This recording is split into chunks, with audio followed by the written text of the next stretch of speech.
4th, the men and women of the United States Space Force will be known as Guardians. Oh, no.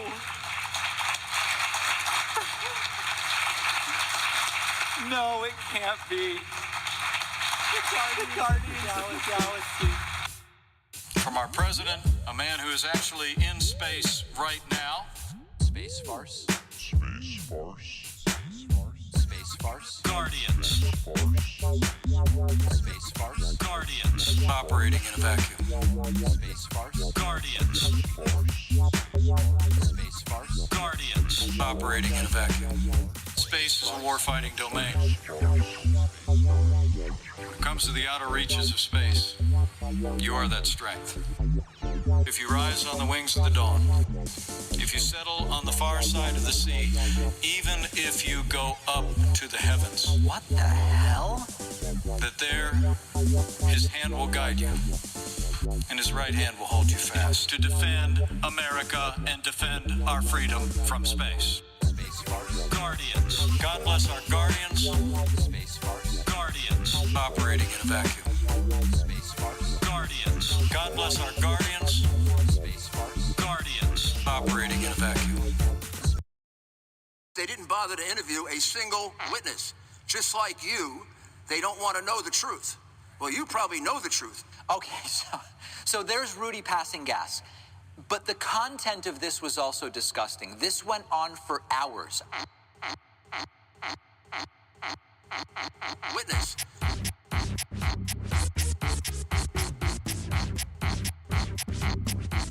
There's Rudy passing gas. They didn't bother to interview a single witness. Just like you, they don't want to know the truth. Well, you probably know the truth.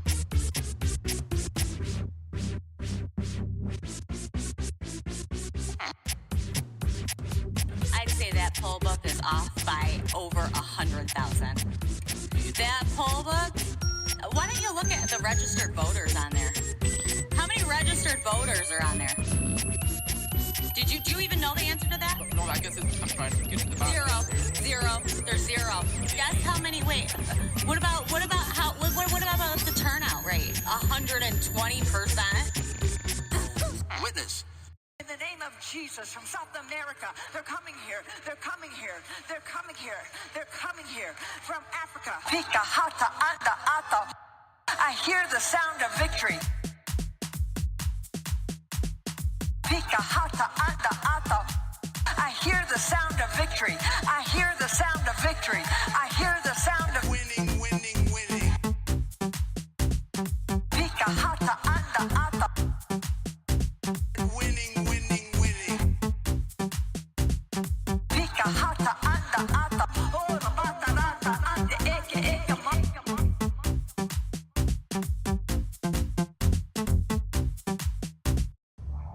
Which, to any experienced investigator, prosecutor, would suggest that there was a plan from a centralized place to execute these various acts of voter fraud, specifically focused on big cities, and specifically focused on, as you would imagine, big cities controlled by David Pac-Man.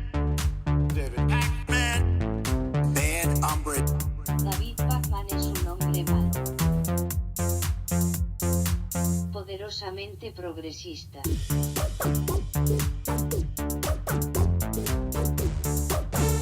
It's a rigged system.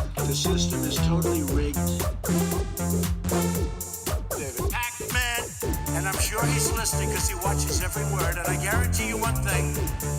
He's watching us like he never watched anybody before. Band Umbre. Poderosamente progresista. Should I play this? This is one of the most vile callers we have. Take a listen to this. I have not pre-screened this, so let me just warn you. This may not be suitable for children. Hey, little prickless. Now that your hero is there, are you going to sit there in your little kimono and wear your little hat, lace? Because it's going to be called No Free Speech, Red Chinese Communist Speech. But you can't have pork because you might offend the Ayatollahs. After all, they're going to love this, too. They're going to make a bomb, and I hope they drop it right on your freaking ass. But you can't have pork.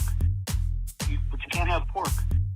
But you can't have pork. I'd like to stick that microphone right up your ass. You can't have pork. You can't have pork. You can't have pork. You can't have pork. You can't have pork. You can't have pork. You can't have pork. You can't have pork. You can't have pork. You guys are a bunch of lying, cheating bastards. If you didn't cheat, you wouldn't win. This is highly triggered. This is an extremely triggered individual. You're an asshole. Flap around like a freaking chicken. Flap around like a freaking chicken. But you can't have pork. But you can't have pork. But you can't have pork. All right. We've heard enough, I think, at this point. We are waiting for Joe Biden's White House press secretary, Jen Psaki, to give a press briefing. She will be joined by Bharat Ramamurthy, and I expect it's going to be a very, very interesting press briefing. Saying Bharat Ramamurthy actually reminds me of that time when Donald Trump went to India and mispronounced, let's see, Trump, India pronunciation. These were really, they put some really risky names up on the board for him. Take a look at this. This is the best. 5 months ago, the United States welcomed your great prime minister at a giant football stadium in Texas.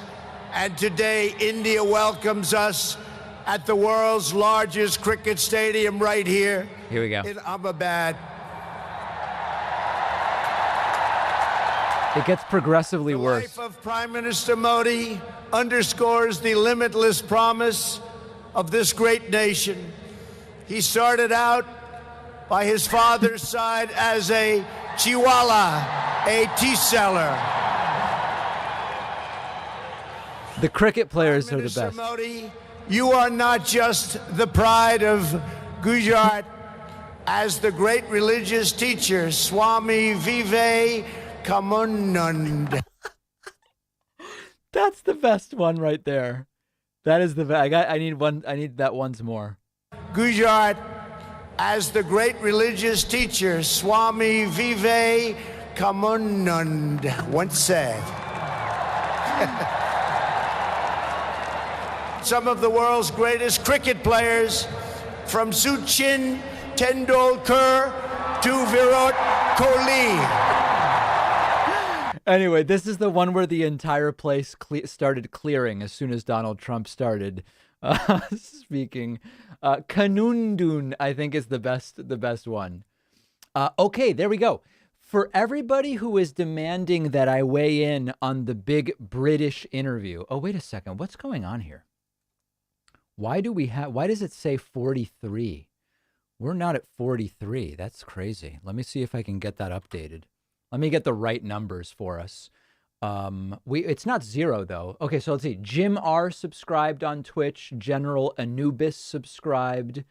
Namer Turf, Twisted Hawk, as well as Dreamy Girl, Palo Dal, Green Man.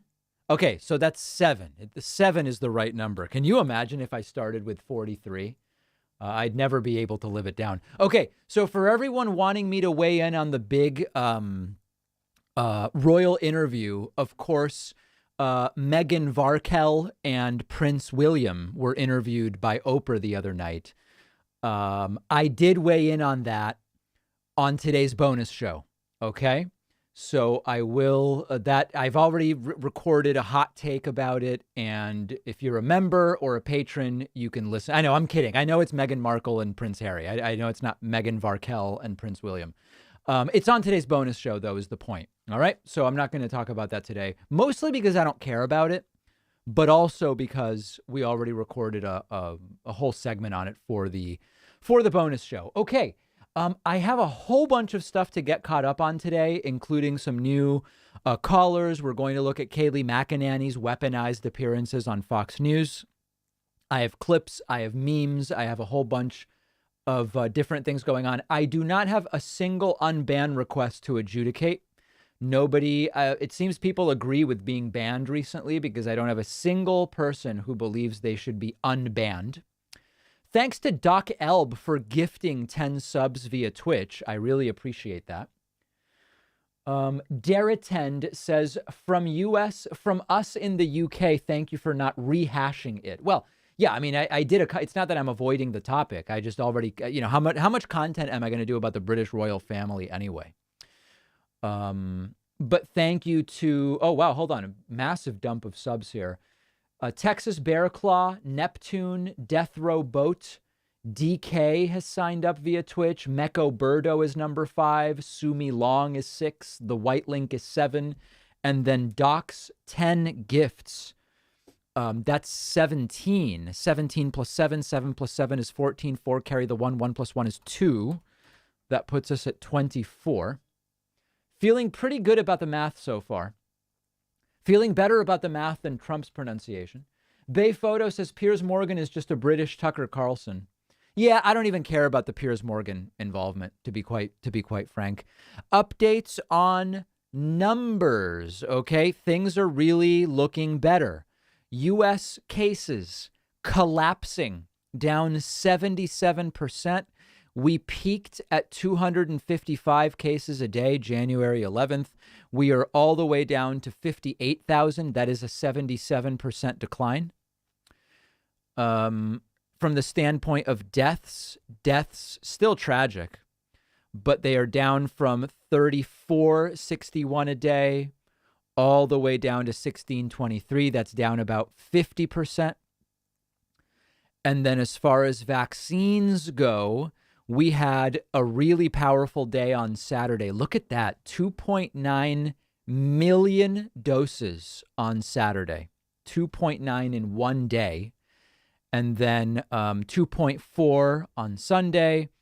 Only 1.7 yesterday, but we are now averaging 2.17 per day. And that is on the way up. That is very, very much on the way up.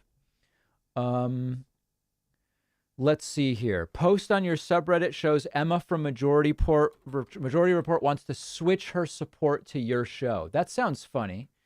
Let's take a look at this. Looks like we may be making inroads over there at the Majority Report. Let's take a look here. Put your own spin on what I said, but that's fine. Yeah, I just added to that. Right. It was. I was backing you up on that. I was trying to be unified with you in that message. Well, I'm taking all my money and I'm going home. That they were not unified. Actually, I'm going to give it to another program, David Pakman, potentially. But it's wow, that is a shot across the bow. That is very strong. I'm going to have to text Sam about that. Yikes. That's I'm shocked to hear that. That's like if producer Pat said he was going to go sign up for TYT membership. That's really, really aggressive. Thanks for pointing that out, Nug Wrangler. That is really aggressive. We're going to look into that because I can't imagine she'll be allowed to even stay on Sam's show after something like that. Okay. So vaccine numbers are looking good. I know. Oh, by the way, I'm getting a little bit sick of the drama about the vaccines don't work on the variants. That appears to be very much untrue. Let me even show you here. I have an image which may be complicated for some of our viewers, but this is the Pfizer vaccine serum, really just absolutely delicious serum stocked with Pfizer-induced antibodies. This on the left is sort of like the main strain. B117, let's see if that's too big. B117 is what we know of as the British variant. P1 is the Brazilian. 1351 is the South African. And these D64, these two are sub-variants of the South African variant. As you can see here, very strong neutralizing antibodies against all of these. The most borderline is the South African variant. That is true. That's the lowest, where there are some people, because antibody production is on a bell curve. And so you've got your average, and you'll have some people who dramatically overproduce antibodies and some who are on the lower end. It is true that on the lower end, against the standard South African variant, It's more borderline, but most people will still develop certainly immunity to avoid getting very sick. Although you may get, a cold and maybe even be a serious cold in some cases. So far, this is looking okay. Caveats being this is in serum. And, when you test on people rather than in serum lab situations, you're going to get slightly different numbers. There's no question about that.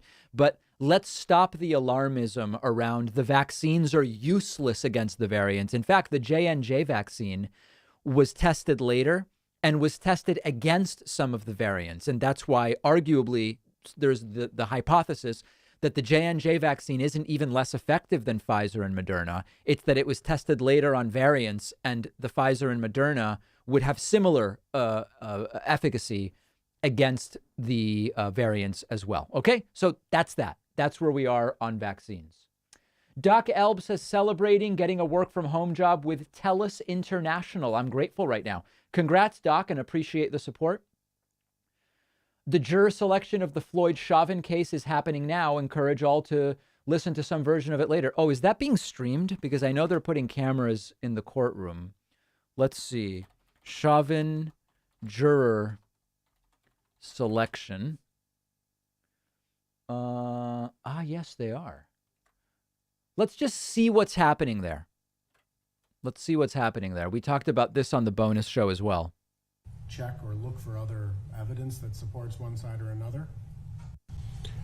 Yes, there'd be other people that if it was an incident, they could, you could have people that maybe had witnessed it or seen it that you would also talk to. Okay. And in your, would you do that as a part of your analysis or investigation in resolving this dispute? Yes. Okay. Yes. So assume there's a situation where two people are telling you two different things and there are no other witnesses and there are no videos or time cards or other objective data available, right? Maybe this is more applicable to your kids. How do you resolve that dispute in the absence of information? Well, I would listen to the story from both individuals. All right, so jury selection. This brings back memories to the days of the George Zimmerman trial, a trial we watched very closely years and years ago. We'll check in on that again, maybe after the Jen Psaki press briefing. Ethan says, David, do you have thoughts on the PRO Act? I'm a freelance writer, have concerns about the ABC test, other implications for independent contractors. I've not looked at it. JD Straight Shot says, some people are saying Meghan kept inviting the Queen to her 4th of July BBQ. Turns out the royal family doesn't celebrate the 4th. Yeah, that'll do it. That'll be a problem. Very strong issue for sure. Big thank you to Nug Wrangler for gifting a subscription, as well as Amber Bamber Wamber, Tommy Arwell, Dirty Kurda. Thanks to the 4 of you for signing up via Twitch, putting us at 28. And from the standpoint of website memberships, let's see if I have anybody to welcome.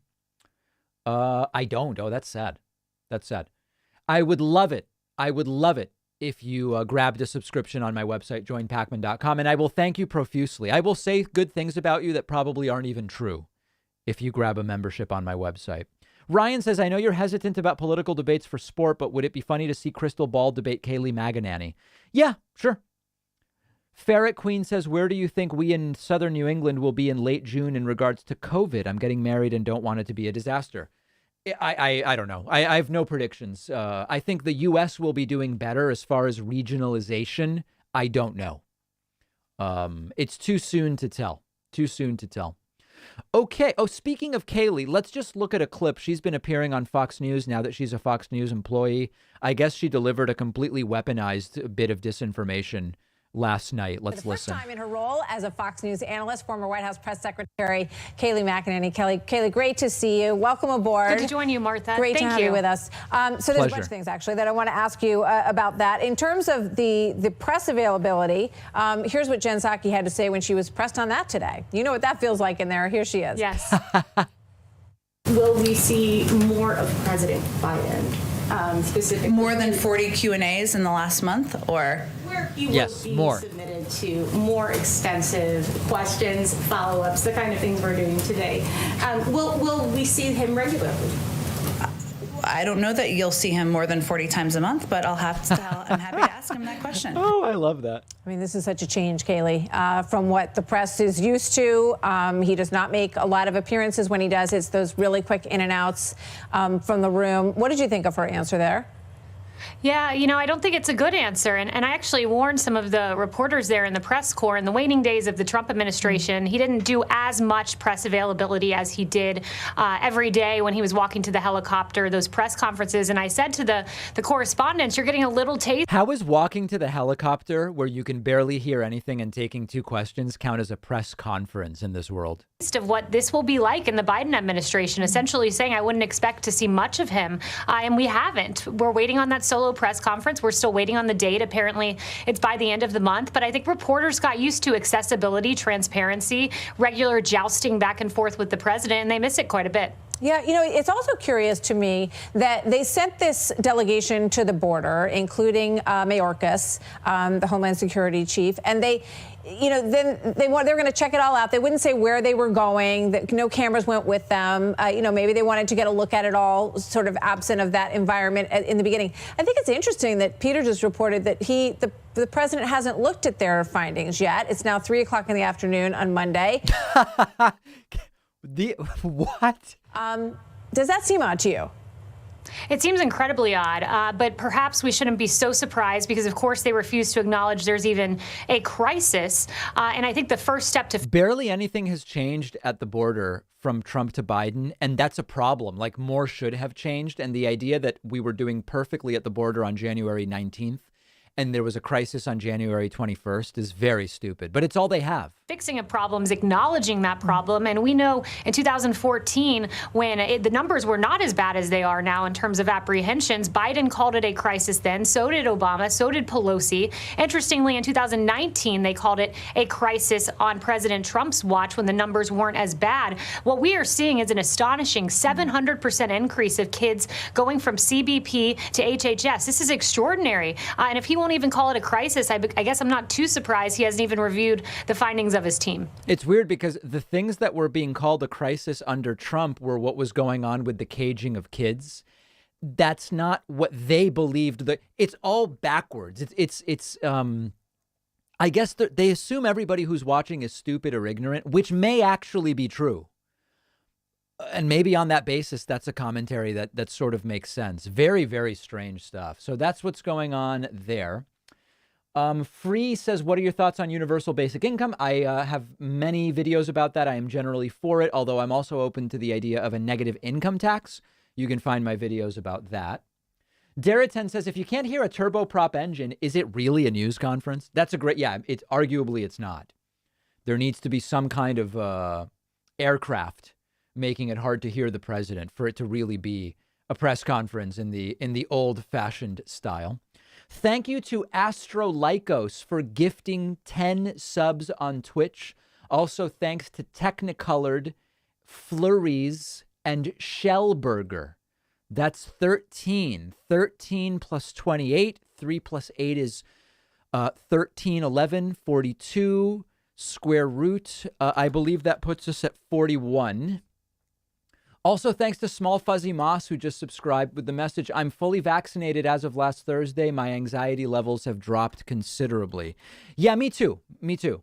And the new CDC guidance from yesterday, which I actually have here, is good. Where are the full recommendations? Let me see here. Oh,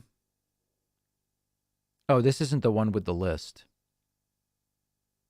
Okay. In any case, vaccinated people can gather indoors in small groups without precautions, but you still got to behave in public spaces.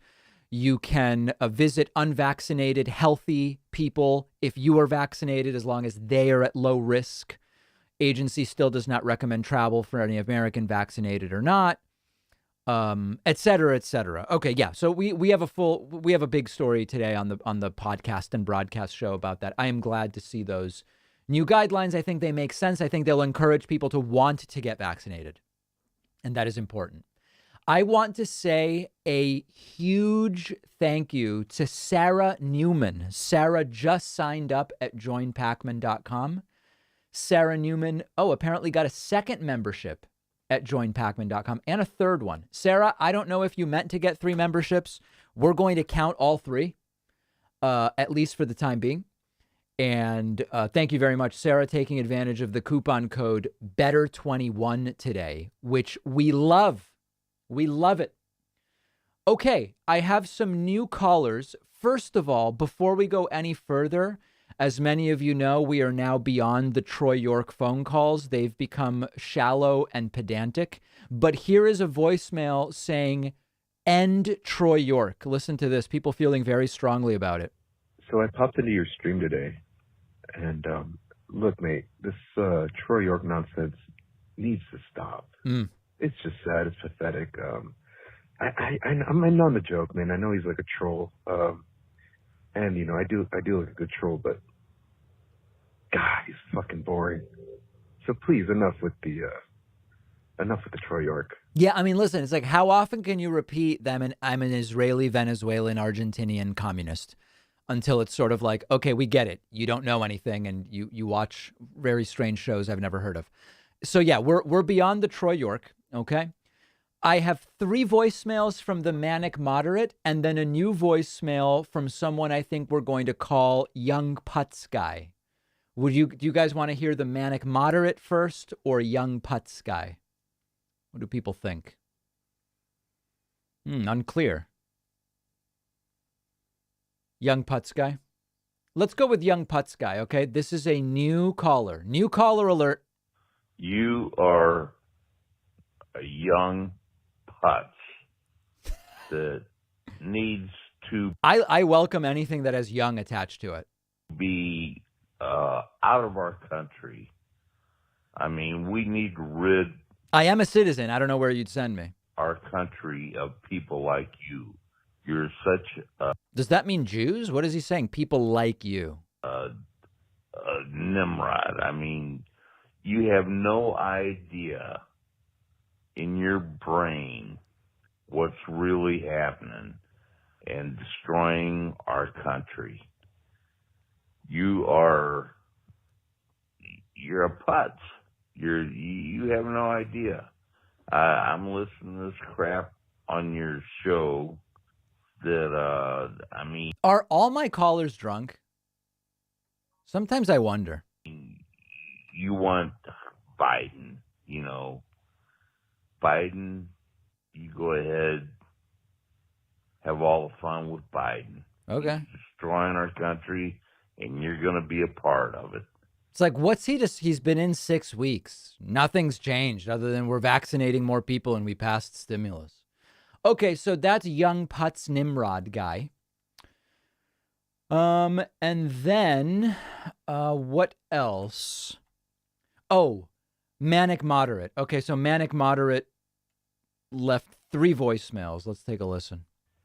This is Bob from Lakeland, Florida. I'm sorry, I don't agree with you about what happened to Dr. Seuss. The free market did not dictate it wouldn't be sold no more, because there are some of the most popular books on the planet.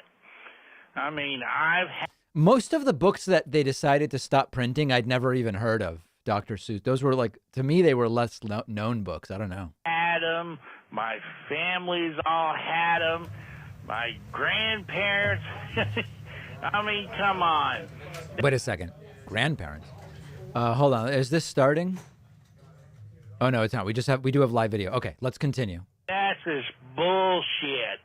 Now you're going too far. Right. That's not true. Free market didn't dictate it. A bunch of little mealy-mouthed little crybabies dictated it, and they caved to the pressure of a few minority little crybabies who want to nitpick about some of the pictures in the book. All right, so that's Manic Moderate voicemail 1. I'm not going to play all of it. He called back again. Wow. This is Bob from Lakeland, Florida. You know, Nutty Bob. That's what a lot of people call me. Nutty Bob. There's Nutty Bob over there. Yeah. Yeah, Nutty Bob, whose daddy was in the military. Nutty Bob, whose daddy was in World War II and actually buried a lot of those bodies that people want to deny about, all that Holocaust deniers. Well, my daddy had the honor, one of them, to take a big bulldozer because all those bodies were so deep. I don't know what Bob's talking about. And then one more voicemail from the manic moderate. Yeah, Bob down in Florida, old crazy Bob, man. I mean, tell you, used to be on CB Channel 19 talking to all the good truck drivers, you know. You know what's a shame, though, is all this hate. I mean, nothing but hate. All right, there it is. Let's listen to Jen Psaki. Joining us today is Bharat Ramamurthy, the Deputy Director of the National Economic Council for Financial Reform and Consumer Protection. Bharat was formerly the Managing Director of the Corporate Power Program at the Roosevelt Institute. He also served on the Congressional Oversight Commission for the CARES Act, a position he was appointed to by Senate Majority Leader Chuck Schumer last year. Previously, Bharat was the top economic advisor to Senator Elizabeth Warren during her 2020 presidential campaign and senior counsel for banking and economic policy in her Senate office. Right. He will give you deliver some brief remarks, take a few questions, and thank you so much for joining us. Thanks, Zerzy, Sauce, and Privy for the subs, by the way. Good afternoon. Earlier today, the president had the chance to visit a couple of small businesses here in town. One is a locally owned hardware store that's been around for 150 years. Love hardware. The other, which leases part of the same space, is an urban farm that was founded just 8 years ago. Like other small businesses across the country, these companies help serve their communities. The hardware store sponsors Little League teams and holds events with the Cub Scouts. The urban farm serves hundreds of local households and supplies food for local farmers markets. Unfortunately, a lot of companies like this, with fewer than 20 employees, were left out of previous rounds of small business relief. Too many mom and pop businesses and too many minority-owned businesses were left behind, while larger, well-connected businesses got funds quickly. The president and the vice president have made it a top priority to ensure that this round of small business relief is distributed more equitably, and that the companies that may not have gotten relief before have a real shot at getting relief now. So today we want to share some early results of how this administration is already making good on that commitment. On Monday, February 22nd, the president announced important changes to the Paycheck Protection Program, which is the primary small business relief program that the federal government offers. These changes were intended to ensure that mom and pop businesses, minority-owned businesses, businesses in rural areas, and other underserved categories of businesses got the help that they needed.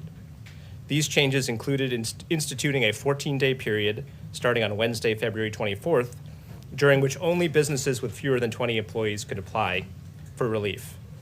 The idea behind the exclusivity period was to give lenders time to focus on reaching out to smaller businesses, including businesses that may not have that they may not have worked with before, and to make sure that these smaller mom and pop shops had time to get their applications in and approved. And at the same time as the president's announcement, the administration launched a whole of government effort to let small business owners and lenders know about this opportunity. The Small Business Administration launched a series of conversations reaching thousands of community leaders through webinars every day. White House officials held calls that ended up reaching thousands of small business owners directly, and the administration partnered with Congress to help members spread the word about the changes and conduct outreach with their constituents. So now we're reaching the end of the 2-week exclusivity period, and the results are pretty striking. When comparing the data from the exclusivity period with the 10 days preceding the exclusivity period, we've seen a significant increase in the number of loans to the smallest firms, to minority-owned and women-owned firms, and to first-time PPP participants.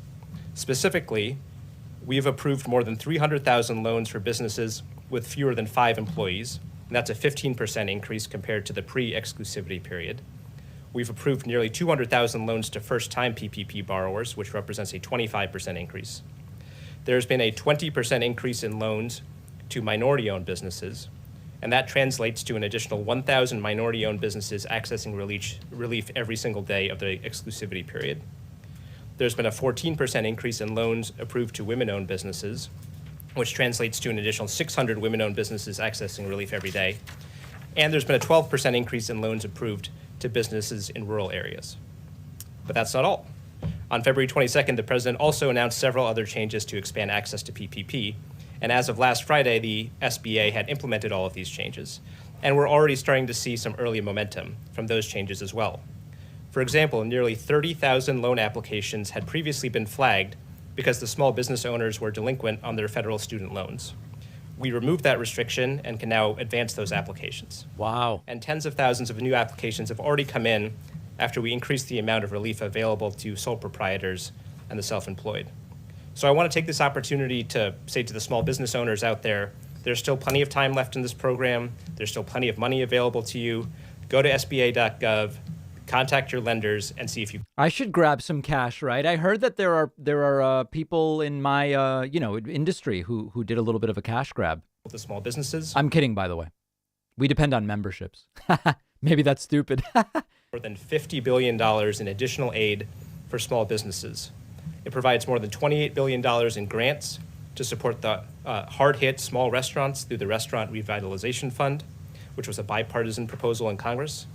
It provides $15 billion in grants to help the smallest, most severely affected businesses, especially those that serve lower income areas. By the way, I don't even know what's that funny. Like, we have under 20 employees and I am Latino. So like, I'm not even kidding about that, but. Which leverages private dollars to provide working capital to small businesses. And it creates a community navigator program so that small business owners can get help figuring out how to actually get the relief that they're entitled to, even if they don't have a team of lawyers and accountants on call. So with that, I'm happy to take some questions. Okay, go ahead. This is related to something that we're seeing on the Hill. And there is sort of an increasing movement among Senate Democrats to get extended unemployment insurance and stimulus checks added to the next Build Back Better legislation. As you're aware, Senator Durbin has signed on to it. And they argue that this is needed to sort of keep, both of these things are needed to keep people out of poverty. I'm wondering if you agree with that assertion from an economic standpoint and what your thoughts are. Well, number one, the American Rescue Plan has been documented by several independent experts as providing a tremendous amount of relief all by itself to lower income and middle class families between the economic impact payments, the checks, the changes to the child tax credit. There's going to be an enormous infusion of relief for lower income and middle income families. As you know, and as the president has said, this is only step one. Step two is the Build Back Better agenda, and I think we're still trying to think through what the aspects of that program are going to be. We have received the letter from the senators who've talked about potentially including recurring relief payments in it. We're looking at the idea, but we're still thinking through the contours of what's going to be in that next package. Thank you. So earlier today at the events, President Biden said that a lot of PPP money went to people who shouldn't have got it. I was hoping you could elaborate on that. And also, I was wondering if you had any thoughts on concerns about inflation with the new stimulus bill that's about to be passed. Sure. So on the president's statements, I believe he was referring to the fact that in the previous round of PPP in the previous administration, there was documented problems from the Inspector General of the Small Business Administration that tens of thousands of companies that were not eligible for PPP ended up receiving it. In part, that was because the previous administration did not put any checks in place on the front end. In other words, by the way, this inflation question, it's like the U.S. has had very well controlled inflation, very low inflation.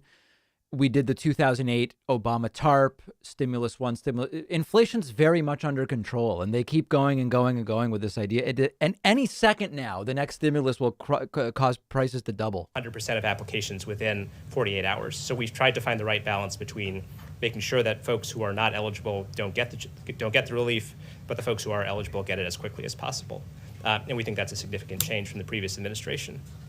On inflation, it's something that, as the president has said, as Secretary Yellen has said, we are monitoring carefully. Our belief has been from the beginning that the risk of doing too little to help American families outweighed the risk of doing too much. That said, we will always be carefully monitoring inflation, and we will continue to do so going forward. Thank you. Given the president's on the verge of signing the relief bill, we're seeing vaccines rolling out at a quicker pace. Could you give us just a broad sense of where you think we will be with the economy at the end of this year? Secretary Yellen has addressed employment for 2022, but what about the forecast for right now, the end of the year? Moody's, which is an independent Wall Street firm, projected that the American Rescue Plan would bring back roughly 7 million additional jobs by the end of the year. We think that that's a pretty reasonable forecast. There are, as we said, there's a significant amount of relief that is going out to lower income, middle income families through this bill. As you said, the vaccine rollout is accelerating. Obviously, that in many ways is the key to accelerating the economic recovery.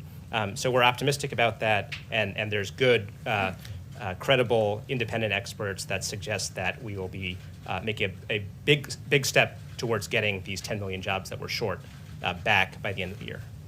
Amr? Low interest rates have made it possible to finance many of these initiatives. How much debt is too much debt?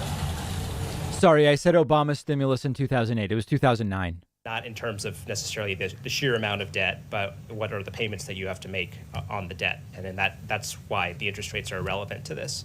We are in an extended period of historically low interest rates, and not to get too wonky, but there are some structural factors that would suggest that interest rates are going to remain permanently, or there's pressure keeping them down over the long term. We are carefully monitoring this. The president has made clear that being fiscally responsible is a priority of his.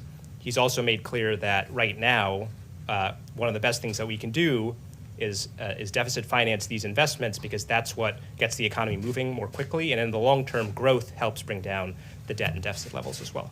Okay, last one to Bloomberg. I promise he'll come back. We probably let him go soon. Thank you. As the administration considers what elements are going into the Build Back Better plan, some economists have written the White House to ask that a path to citizenship for some undocumented immigrants, including essential workers, be included in that. So can you describe the White House's current thinking on whether to include that provision in the plan?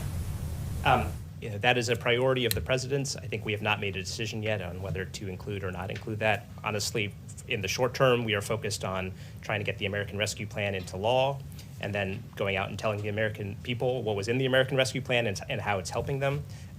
We will continue to work on putting together the next step of this, the recovery part of this that the president has previewed, but we're not quite there yet.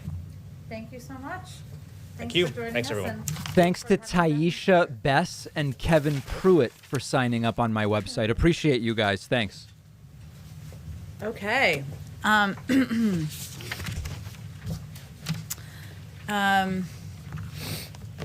the president said last week, once the rescue plan is signed, we'll be able to start getting payments out this month. Treasury and IRS are working tirelessly to make that happen. The IRS and Bureau of the Fiscal Service are building on lessons learned from previous rounds to increase the number of households that will get electronic payments, which are substantially faster than checks. And a number of you, and obviously the American people, have asked a lot of good questions about how this process works, so we thought we'd try to answer some of them. For households who have already filed their income tax return for 2020, the IRS will use that information to determine eligibility and size of payments. For households that haven't yet filed for 2020, the IRS will review records from 2019 to determine eligibility and the size of payment. That includes those who use the non-filer portal for previous rounds of payments, which is a question I think somebody asked sort of about yesterday. For tax returns with direct deposit or bank account information, the IRS will be able to send money electronically. And for those households for which Treasury cannot determine a bank account, paper checks or debit cards will be sent. Of course, we're not taking anything for granted. We're pushing through the finish line here, but you all have asked some really good questions about the implementation that we wanted to get ahead of. So here's what this all means for a typical family of four. With parents making under $150,000 a year combined, and with kids in school age 8 and 5, because of the President's Rescue Plan, that family of four will soon be getting $5,600 in direct payments. And because of the expanded child tax credit, they'll get $2,600 in addition to that. So that's $8,200 more in the pockets of this family as they try to weather the storm, on top of additional money in this bill to reopen schools safely, get shots in arms, and help those who've lost their jobs through no fault of their own. Another scheduling announcement for all of you. On Friday morning, President Biden will meet virtually with his counterparts in the Quad, Prime Minister Suga of Japan, Prime Minister Modi of India, and Prime Minister Morrison of Australia. Wow. Formed in the aftermath of the 2004 tsunami The and Quad. formalized in 2007. The Quad has met regularly at the working and foreign minister level. However, Friday will be the first time that the Quad is meeting at the leader level. That President Biden has made this one of his earliest multilateral engagements speaks to the importance we place on close cooperation with our allies and partners in the Indo-Pacific. A range of issues, of course, will be discussed. We expect to be discussed, I should say, facing the global community, from the threat of COVID to economic cooperation, and of course, to the climate crisis. Earlier today, final piece here, our COVID coordinator, Jeff Zients, had a weekly call with governors from across the country. COVID, I like Pfizer that. and Moderna supply will again increase to 15.8 million doses going out to states, tribes, and territories, along with 2.7 million first doses going to pharmacies. He also highlighted the progress we've made as a nation on vaccinations. On January 20th, there was a 7-day average of 890,000 shots per day. Today, we're averaging 2.17 million shots per day. So it's obviously a significant Numbers check out. Finally, of course, reiterated our commitment to working and collaborating with governors from both parties and encouraged continued focus on masking, social distancing, while our vaccination program continues to ramp up. Why don't you kick us off? Thanks. Question on with the influx of young people and just migrants in general to the southern border, is there any sense, and I asked this question with obviously you're only 2 months into the administration, but early on you and Secretary Mayorkas very much stressed humanity and trying to move away from the last administration. Does the message need to be tweaked at all? Do you need to say that it's not just about humanity, that also you might not get in, or you probably aren't going to be able to stay? Well, humanity will always be a value from the president on down, but you are right that we are continuing to work to convey to people in the region that this is not the time to come, that the majority of people who come to the border will be turned away, which is factually accurate. And what we're really talking about in terms of the people who are being let in are unaccompanied children. That is a policy decision, which we made because we felt it was the most humane approach to addressing what are very difficult circumstances in the region. And that means there are more children, kids under the age of 18, of course, coming across the border. At this point, is this a crisis at the border? Look, I don't think we need to sit here and put new labels on what we have already conveyed is challenging. This game of perpetually Fox News criticizes they're not calling it a crisis, and then reporters ask, is it or isn't it a crisis? And then if they say no, then they say, well, you're wrong. And if they say yes, they say, oh, so you were wrong before or you were lying. Come on, guys. That can help address what we're seeing and help ensure that we are keeping these kids safe and moving them as quickly as possible from Border Patrol facilities to shelters where they can have access to educational resources, health resources, mental health resources, legal aid, etc. Go ahead. On follow up on that, Jen, thanks. There are reports out there that the number of unaccompanied migrants detained at the border has tripled in the last 2 weeks to 3,200 plus. Is that number accurate? I'm not going to confirm numbers from here. Obviously, the Department of Homeland Security and others oversee the programs and the engagements that happen at the border. I will say that there are a couple of reasons. I know Amr asked about our kind of change in policy, but there are a couple of reasons why we think people are coming to the border. Of course, individuals are fleeing countries where individuals and families are, they're fleeing prosecution, fleeing violence, fleeing economic hardships and other things. The region has also experienced 2 hurricanes in the fall, putting further stress on the conditions in these countries and the circumstances that are facing individuals. And all of this is taking place during a global pandemic that has impacted other countries' economies, placing undue hardships on its people, just as it did in the United States. So there are also a range of factors that are leading individuals to come to the border. Why won't you confirm that number? That's a very important number. We've been very clear that there is an increase, that there are more children coming across the border than we have facilities for at this point in time. Those numbers are tracked by the Department of Homeland Security, so I'm just suggesting that you talk to them about specifics. Them, Jen, they won't confirm the numbers. Well, I would encourage you to go back to them and ask them again. We're not going to confirm them from the White House. It's not our program. It's the Department of Homeland Security. Is the White House encouraging the department to release those numbers then in the spirit of transparency that the Secretary promised here at this podium? We certainly encourage transparency, but what I also think is important is to talk about what the root causes are. I think it's a fair. You either have to say the numbers should be released or explain why they shouldn't be released. But kind of playing coy and saying we're transparent, but we won't confirm, and they might not, but we can't force them. To see the president travel to, perhaps after he signs this bill, to highlight the benefits. After the American Rescue Plan is signed, we certainly recognize that we can't just sign a bill. Again, we're not taking anything for granted. We're getting across the finish line, but that we will need to do some work and use our best voices, including the president, the vice president, and others, to communicate to the American people the benefits of this package, how they can benefit from the package, how they can have access to checks. Part of the reason I wanted to do that at the top, how it will help schools reopen. And so I think you can certainly expect the president to be doing some travel, and we'll have more details on that in the coming days. Absolutely. Go ahead. Jen, you talked about the need of getting these 3,000 or so potentially children out of the Border Patrol facilities and into HHS facilities that are meant to house children. How quickly can that be done, and what is being done right now to make sure it happens? Sure. Let me walk you through a little bit of what the considerations are and what our team is working on now. So first, the reason why these kids are being let in, I've talked about that a bit, but the majority of people come to the border are still turned away or expelled under Title 42. So families, adults, et cetera. We're talking about children. I'm just level setting here.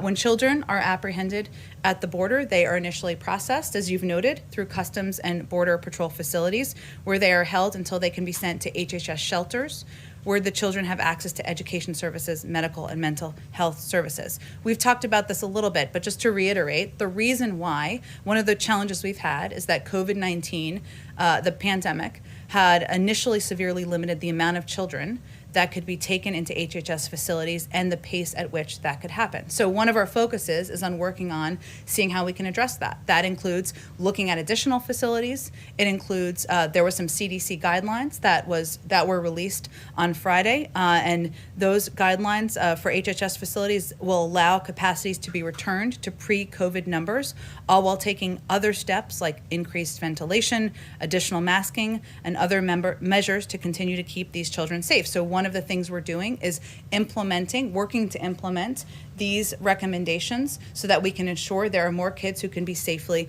in these facilities. We are also, as I noted, working to expedite, we're looking at additional facilities where we can safely house children and ensure they have access to all of the resources that I noted. And finally, we're also looking for ways that we can expedite the way that we vet and process families and sponsor host families where these kids can go. Because of course, once they go from CBP facilities, which we are working to expedite that, we don't want them to be in these CBP facilities. We want them to be in shelters as quickly as possible. And then ultimately, we want them to be in families and homes where their applications can be processed. But we are looking to expedite the way that we the way that we vet families and sponsor homes as well. And last week, you weren't ready to confirm that new facilities might be brought online, including perhaps Fort Lee in Virginia or Homestead, Florida. Can you give us any new details about how many new facilities might be repurposed and how quickly? It's a good question. I don't have anything to confirm for you in terms of new facilities. We are looking at facilities, a lot of considerations underway, and certainly part of the reason is we want to have more kids able to transfer from CBP facilities to HHS facilities. So the CDC guidelines helped us ensure there are more kids able to have safely in a lot of these facilities, but also we're looking at facilities, but no decisions have been made at this point. And finally, can you tell us anything about any diplomatic efforts that are taking place between the Biden administration and these Central American countries to find ways to deter some of these children from coming? That's a good question. It's a great question, and it's a key part of our strategy. I've actually asked Roberta Jacobson if she could come join us in the briefing room, so we hope to do that sooner rather than later, because those are great questions that I think she would be an excellent person to address. But in the meantime, no information about any conversations that are taking place between the U.S. and the Sure. Honduras Well, government? all I was conveying is a commitment to get you an expert that is involved in these discussions who can help answer your questions. But and I also conveyed that it is a key priority for us, and that there are conversations going on at a number of levels. Obviously, through our national security team, through the State Department, about the importance of conveying clearly this is not the time to come. Working with countries on how we can address the root causes, as you know, but everyone may not know. One of the key proposals in the president's immigration bill is additional funding to address the root causes, and that's something we're certainly communicating about. So, but I think what I heard from you is specific questions about engagements. A lot of those would be read out from the State Department, but I've invited Roberta to come, and we'll look forward to having her here soon. Go ahead. Thanks, Jen. So airlines have been urging the administration to develop guidelines for a travel passport so Americans can begin traveling the country again. Is that something the administration is considering doing? It's kind of weird because you can travel the country already. Kind of guidelines. Vaccine passports, I believe they are calling it, right? We recognize that as many Americans get vaccinated, questions will come up, and they're already starting to come up as to how people will be able to demonstrate they are vaccinated. I think it's important to remember only about 10% of the American population is vaccinated at this point.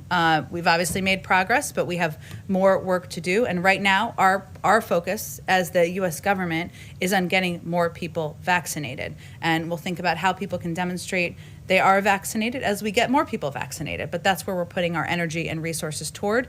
We also know that the private sector, as you noted in your question, is concerned and has raised this. And we believe they and not-for-profits will be driving this initiative in all likelihood moving forward. So it sounds like the administration doesn't want to get involved in setting the standards for what would qualify someone for a vaccine passport.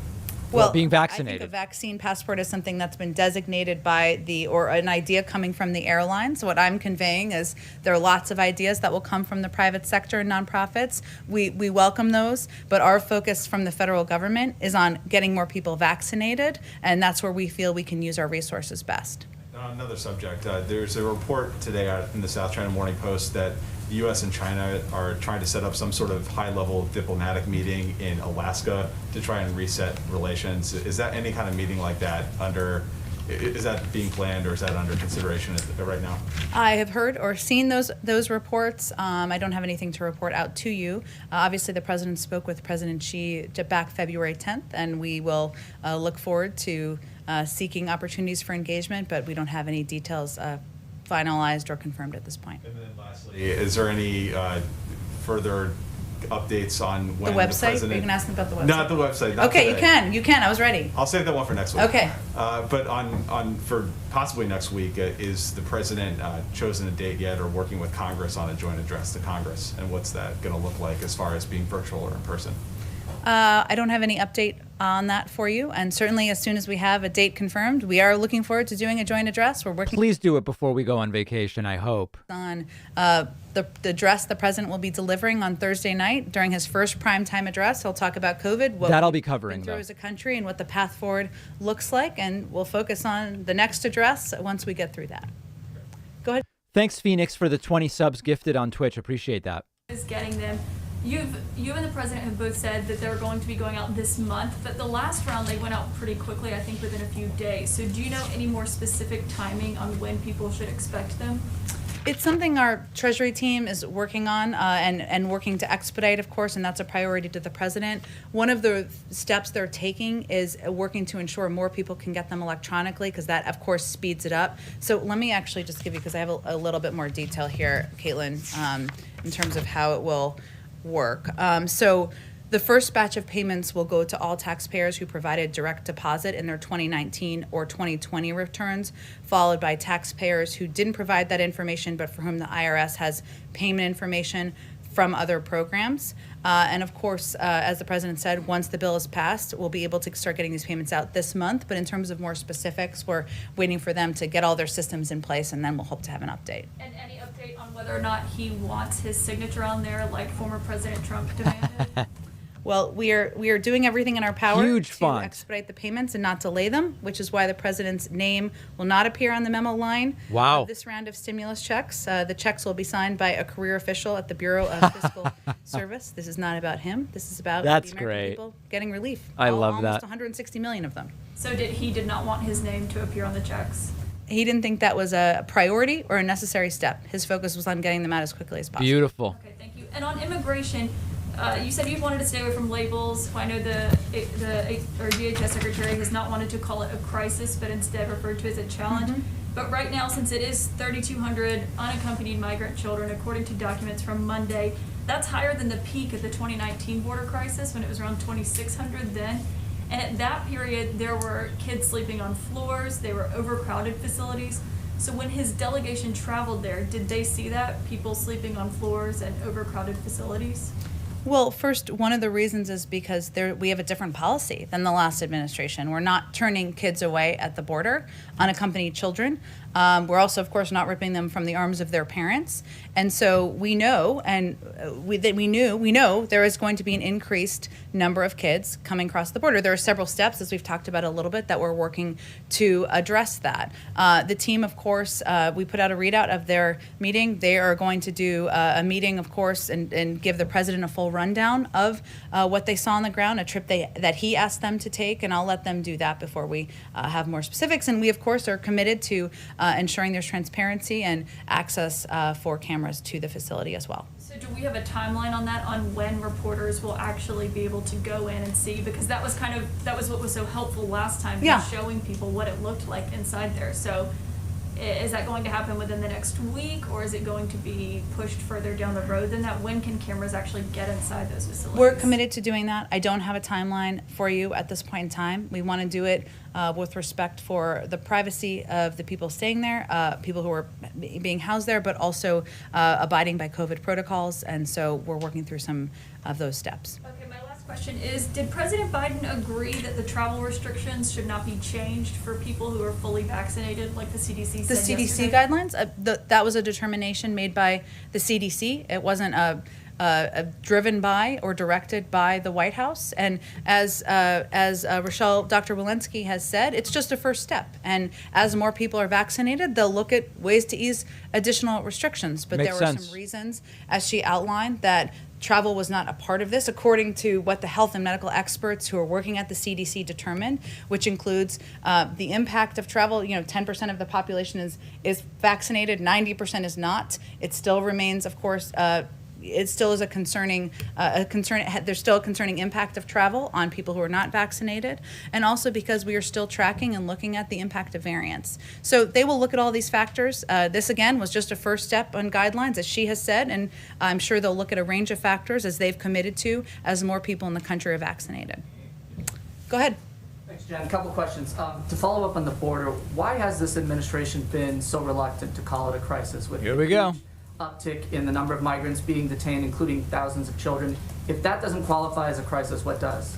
Well, because we think that it's most important to explain the substantive policy of what's happening, what the root causes are of why these kids are coming, and what we're doing. Why do you guys think they keep asking about that? Is it because they want a shot at getting some kind of gotcha type situation? Like, why do they keep asking that? I don't even get it. What happened with the president's dogs? There's some reports that one of them was involved in a biting incident. Can you clarify exactly what happened? Sure. Champion Major, the president and first lady's dogs, members of the family, are still getting acclimated and accustomed to their new surroundings and new people. And on Monday, the first family's younger dog, Major, was surprised by an unfamiliar person and reacted in a way that resulted in a minor injury to the individual, which was handled by the White House Medical Unit with no further treatment needed. It had been previously planned already for the dogs to be cared for by family friends in Delaware during Dr. Biden's travels to military bases this week. She has a 3-day trip this week, and the dogs will return to the White House soon. Go ahead, Sabrina. I'm thinking of the Curb episode where the dog is at first racist and later homophobic. Support for infrastructure legislation. Does President Biden support the return of earmarks, and are there specific restrictions that he would seek to prevent the kind of abuse that has occurred in the past? Sure. Well, we don't have an infrastructure bill yet. Don't even know that it will be an infrastructure bill. And in terms of what it will look like and what the negotiations will require, we are happy to have that conversation when it's appropriate. But right now, we're focused on the American Rescue Plan, so we're not going to get ahead of the legislative strategy for a future bill. Biden's position on earmarks more broadly. I don't think anything has changed about his position. He obviously was in Congress for 36 years, but in terms of what it will look like or what restrictions would be on a new package, I'm sure he'll hear from and we're eager to listen to members of both parties and about their views on this issue, and we'll certainly factor it in as we put together a new his next step in the Build Back Better agenda. Thank you. The second question, the Indian government has threatened to jail employees at Facebook and Twitter if they do not comply with the government's data requests or requests that they take down accounts associated with these farmers' protests that have been ongoing for months now. What is the administration's view of a foreign government threatening to jail employees at U.S. companies? Right. Well, certainly we believe in freedom of speech, freedom of press, freedom of expression, and it is a concern that the president and others at the highest level raise at every opportunity, even with allies, with adversaries, but in terms of specific conversations about this, I expect the State Department would be closest to those engagements. Go ahead, Karen. Some questions on the CDC guidelines yesterday. It was obviously very big news for families. Yes. But the message that we heard from officials was all about families. And you didn't hear anything about school reopening tied to these guidelines. If vaccinated grandparents can be with their unvaccinated children without masks, how do you apply that same standard to schools? Well, these guidelines were, I don't want to get over my skis here. I am not a doctor. Yeah, you really can't, because it's for people from one household. In schools, you have people from a bunch of households. For people's homes, right? So, Karen, you and your husband and your kids can, engage with and have dinner with your neighbors when everybody's vaccinated. That is certainly a positive step forward for many, many, many Americans. These were not guidelines for a workplace, whether it is the White House or a business or a school. There were guidelines provided, of course, for schools. And I think the CDC sees it as imperative that they take different circumstances with different, looking at the very specific engagements, the number of people, the risks as they factor in what guidelines they're going to put forward. Guidelines as more people get vaccinated than applied to schools or applied to workplaces with these same standards? Well, they will continue to review. As how Dr. would she know that? Said, as more people are vaccinated, there's a greater opportunity to make recommendations that will allow people to spend time together, to hug grandparents, cousins, teachers, and certainly that's all of our hope. But they look at all the factors, including the impact of variants, as she talked about when she rolled this out, and make recommendations based on how to keep the public safe. And there is a concern that has been raised by all of our medical experts about not taking our foot off the gas here. We are close, relatively so, given the last year we've been through, and they put out these guidelines because they feel comfortable that about the data they have as it relates to vaccinated individuals.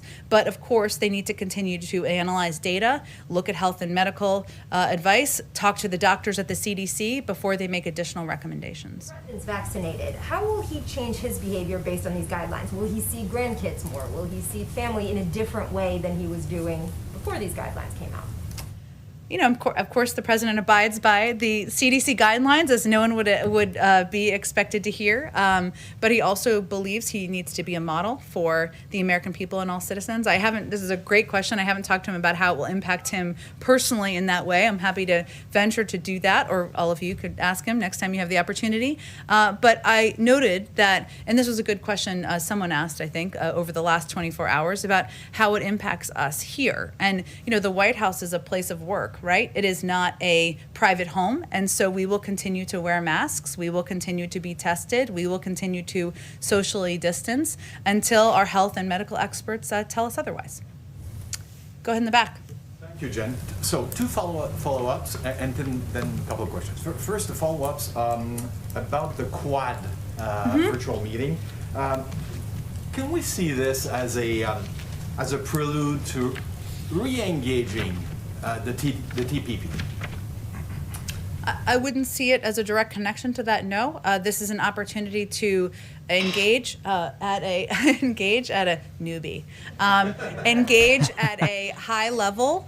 At an even higher level than has been done in the past with key partners to the United States, Japan, Australia. They're key partners to the and India. Sorry, they're key partners to the United States. There's a range of issues to discuss and work together on, whether it's addressing the climate crisis, whether it's working together to address the global pandemic, or of course economic cooperation. But I wouldn't see it through those prisms. The president has been clear about his commitment to rebuilding the middle class and looking at any engagement, trade engagement through that prism. Okay, thank you. As for Jordan's story, question about the South China Morning Post eventual discussion in Anchorage, I have my colleague from Kyoto News, the Japanese news agency, is asking how will the Biden, more broadly, how will the Biden administration plan to engage with the Chinese? Are direct talks under consideration? Direct talks with the Chinese? Well, I mean, the president has spoken with President Xi already. So, of course, we remain engaged directly through at a range of levels, and that will continue. Like a summit type of event? I'm not here to predict a summit. Of course, there'll be a range of engagements that the president and his national security team will have with China and other countries in the region in the months and years ahead. But we are directly engaged. There are a range of issues we, of course, have talked with the Chinese about through those engagements. We don't hold back about our concerns, but we also look for opportunities to work together. Jen, just a week, actually 8 days precisely before the president entered the White House, the previous administration and put Cuba back on the list of state sponsors of terrorism. Does the president share this view? Well, we've talked about this a little bit in here before, and nothing's really changed, but I'm happy to reiterate our policy. Our policy, as it relates to Cuba, will be governed by two principles. First, support for democracy and human rights will be at the core of our efforts through empowering the Cuban people to determine their own futures. Second, Americans, especially Cuban Americans, are the best ambassadors for freedom and prosperity in Cuba. A Cuba policy shift is not currently among President Biden's top priorities, but we are committed to making human rights a core pillar of our U.S. policy, and we're committed to carefully reviewing policy decisions made in the prior administration, including the decision to designate Cuba as a state sponsor of terrorism. Very, very last question, Sure. I promise. Go ahead. It's about the border. Okay. You keep repeating, this is not the time to come. Will there be isn't that sending the signal that there will be a time to come? Just wait. Well, first, to be clear, even these unaccompanied children who come across the border, who we've talked about, we want to keep safe. We want to ensure they are in shelters where there is access to educational services, legal services, health services. We want to ensure that they are then quickly moved to vetted families or sponsor homes. Many of them don't stay because they go through the process of having their applications reviewed. We just want to keep them safe because they are kids under the age of 18. And when we say it's not the time to come now, the reason is These questions expose that the immigration situation is a mess, but it's not more of a mess now than under Trump. It's just that under Trump, the rhetoric was totally different and you weren't actually getting substantive answers. To some people, it seems like, wow, now it's a mess and before it wasn't. No, she's just admitting how much of a mess it is. Which means investing in smart security, which means creating a pathway to citizenship, which means funding and supporting efforts to address the root causes in the region. And we, as a part of that, we want to ensure that there is effective processing at the border. We're not trying to close our borders. We are trying to create an effective, moral, humane system. It's going to take some time to do that. Go ahead. Jen, I'd like to ask about three things, if that's okay. The dogs, immigration, and then Governor Cuomo. Another dogs The question. dogs. Okay, go I'd like ahead. to follow, just a quick clarification Sure. on the Question dogs. on the dogs. Can you confirm that it was a Secret Service member who was bitten, and can you also reassure the public that Major Biden will not be euthanized as a result of this? Well, certainly Major Biden is a member of the family, so Oh my I can assure God. you that. I don't have any more details on the individual. I would encourage you to ask the Secret Service, but I'm not going to have any more details other than that. Then on immigration, You've said repeatedly now is not the time to come, but you've also noted there's a distinction for unaccompanied minors that they'll be allowed in. I want to revisit something the Secretary Mayorkas said last week. He said that, quote, loving parents, end quote, were sending 9-year-old children alone. Of course, there are people showing up and saying, who's Major Biden? Major Biden is a dog. People are like, I can see people who think it's a person. They're like, who bit someone? So I was hoping to drill down on the messaging there. Do you think it's important to send the message to children, unaccompanied children, that now is not the time to come, and to their parents that it's not a, quote, loving act to send them? I think it's imperative that we send the message that this is a dangerous journey. Children don't make it. They experience very difficult circumstances on the journey. Now, the circumstances in a lot of these countries is such that the parents feel that taking that risk is better than the circumstances they're living through. But we are very clear about this message in the region, that this is not the time to come, that this is a dangerous journey, that we, of course, are focused on modernizing our immigration system and making it a system that can better process people at the border, make it more humane. We are going to abide by our laws and continue to implement those laws, but I can assure you that message is being sent clearly in the region. So now is not the time to come for children as well. Jen, are you willing to definitively say that Champ is a good boy? You've been asked this many times about his the sexual harassment allegations against him. And I just wanted to confirm that you have spoken with both President Biden and Vice President Harris about the allegations. Yes, and I've reiterated on their behalf that they believe all women should be heard, that they should be treated with respect. There's an independent investigation, as all of you know, that is being led by the Attorney General, who named, I believe, some individual lawyers who will be in charge of that today, if I'm reading reports correctly. And certainly they respect that and believe that should move forward. Will either of them be speaking themselves about these allegations? I don't have anything to predict for you on that front. I'm here to speak on their behalf, so that's what I venture to do on a daily basis. Go ahead. Jen, is it true Major Biden prefers cat food instead of those dry pellets? We were promised a White House cat. What happened to that? Where is the cat? Today's a good day for the cat. I don't have any update on the cat. We know the cat will break the internet, but I don't have any update on its status. And has the president now ruled out nominating Shalanda Young for OMB director? Is she deputy for keeps? Would Joe Biden consider a White House alpaca? Where are we on that? Well, Nira only pulled herself out of consideration 6 days ago, if I'm doing my math. 7 days ago, sorry, if I'm doing my math correctly here. The president is committed to her serving in a role in the administration because he values her perspective and her experience. In terms of Shalanda Young, no, we have not made it. The president has not made a decision about who he will nominate. He thinks so highly of her that he nominated her to serve as deputy director of OMB, which is an enormous job in the administration. And once she's confirmed, she will serve. Will you deny Joe Biden wants to hunt wild boar on the White House lawn? On the timeline or decision making for the nominee. And people in the running for some of the ambassadorships have been told that Bob Iger has got the gig in London. Are you able to make an announcement today? Well, they would be incorrect, given the president hasn't made any decisions about any ambassadorial roles. Go ahead. On climate, John Kerry is on his first overseas trip in Brussels right now. What is President Biden hoping he's going to accomplish there?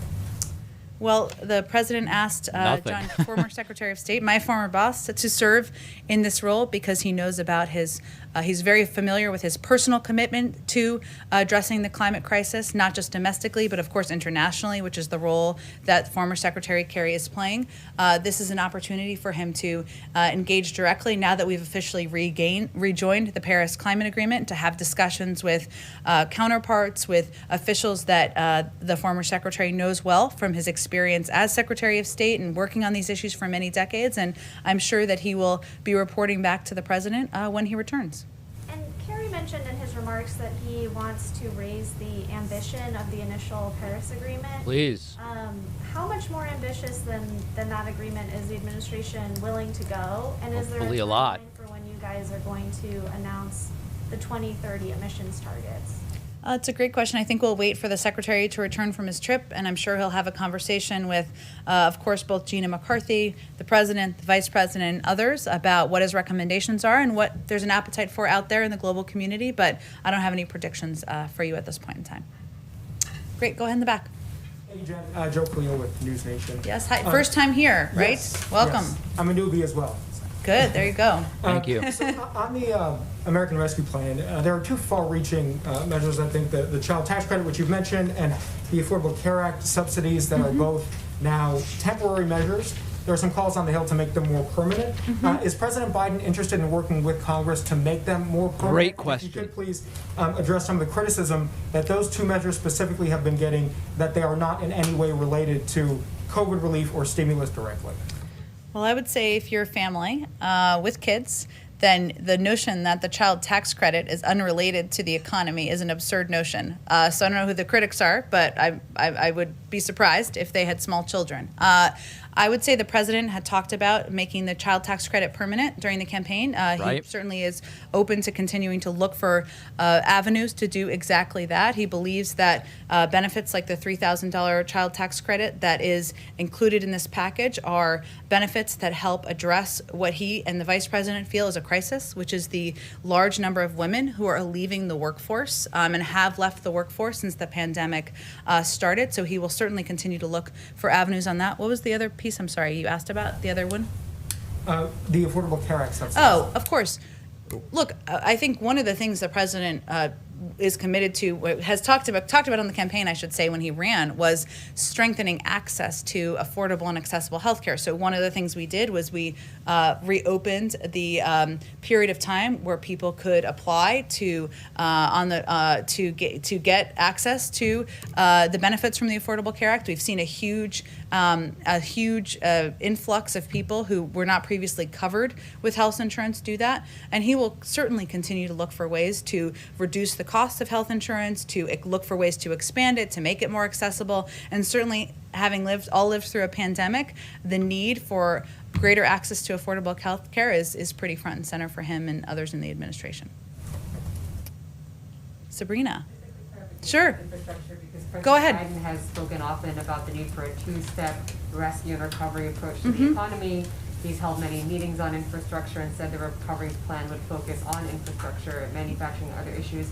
Were you saying that you're not sure there's going to be an infrastructure bill when I asked about earmarks? Well, no decision has been made yet internally about, look, the president has not made a secret about what is in his Build Back Better agenda. He talked about it on the campaign trail. Infrastructure is a part of that, and it's something he's had a long commitment to. He's also had a long commitment to investing in caregiving, to doing investing in our manufacturing sector, to doing something about our tax system. So there are a lot of components of his Build Back Better agenda. What I'm conveying is we're still in a policy process internally about what the next part of his agenda will look like and what the format, the size, the order will look like. So that's all I was conveying, but certainly infrastructure is one of the areas where he feels there's opportunity for bipartisan support and for Democrats and Republicans to work together.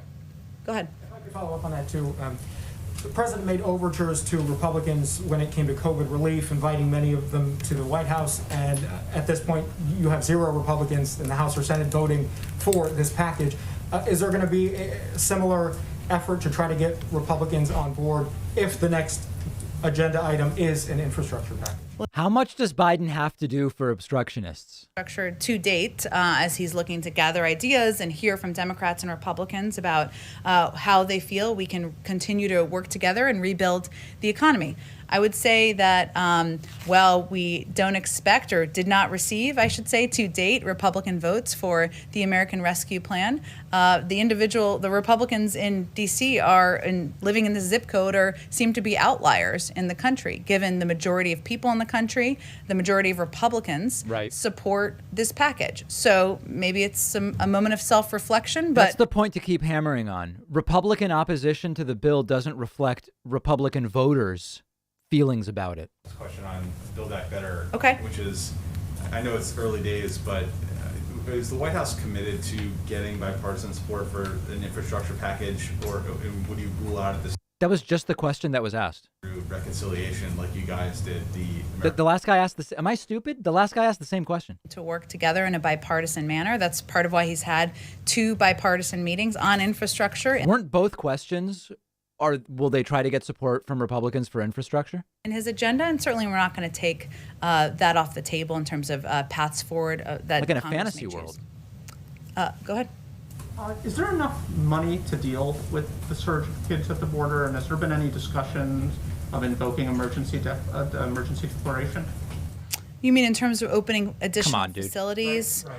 It's a good question. I'm happy to talk to our immigration team and see if that's part of the structural issue. It may, as I understand it, part of the issue is finding appropriate facilities in determining what process steps can be taken to expedite the processing. But I'm happy to talk to them about that and get an answer back to you. Go ahead. In the structure bill package, there was a bipartisan push last year to knock down the payment of the top paid federal employee, the CEO of the Tennessee Valley Authority, who reportedly earned $15 million last year in compensation. There are Democrats in Congress who support this. The former president supported this. Some conservatives do. Does the Biden administration believe that an infrastructure bill should slash this $15 million compensation for a federal employee? Appreciate the opportunity. The president believes everyone should pay their fair share, but we don't have a bill that actually exists, so we're not going to talk about what components would be a part of it or not at this point in time. Go ahead. Well, at the risk of asking you what is one of the components in this hypothetical bill, a question from somebody who can't be here today, Andrew Feinberg.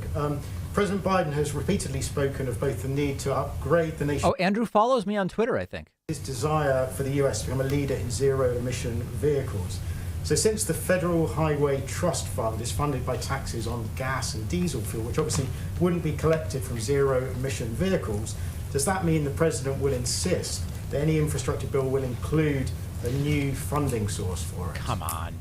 I just am not going to get ahead of a bill that has not been designed, formalized, finalized, It's a throwaway. packaged in terms of size, scope, or timeline at this point in time.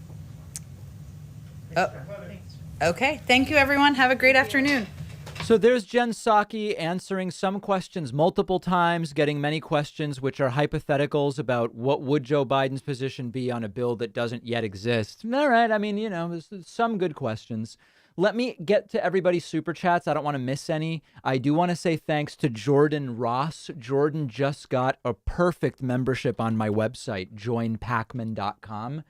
Thank you, Jordan. Also want to say thanks to some Twitch subscribers, including Auntie Ulija, K Shreds, K Fish, K Rulix, a lot of K stuff going on. Ryan, Zachary Flea Girl, that's 7. Artie the Party Gabber is 8. Okay, 8. Very good. I think I'm staying on top of all of this stuff. Okay, and then super chats, and then we'll just keep an eye on this jury selection in the Derek Chauvin trial, though it looks like they're in a recess right now. Chris says, when do you think we'll see our first politician or official speak live and perform American Sign Language, or have we already? I don't know that we've... Well, first politician. Yeah, we probably have already seen that. I don't know enough about it. Coraline says, alpacas for the White House. Daratan says, will Joe euthanize the dog named for his dead son? Yeah, the euthanization question was weird. The term migrant crisis was an important term to politicize people in Europe in 2015. I think they're trying to invoke that level of imagery. I think you're right. Nathan says, Psaki said accepting people fleeing prosecution. I think she meant persecution. The USA shouldn't be housing foreign fugitives, right? I believe that she misspoke. Yeah. Jody says, Ginger sends $10 with no question. Thanks, Ginger.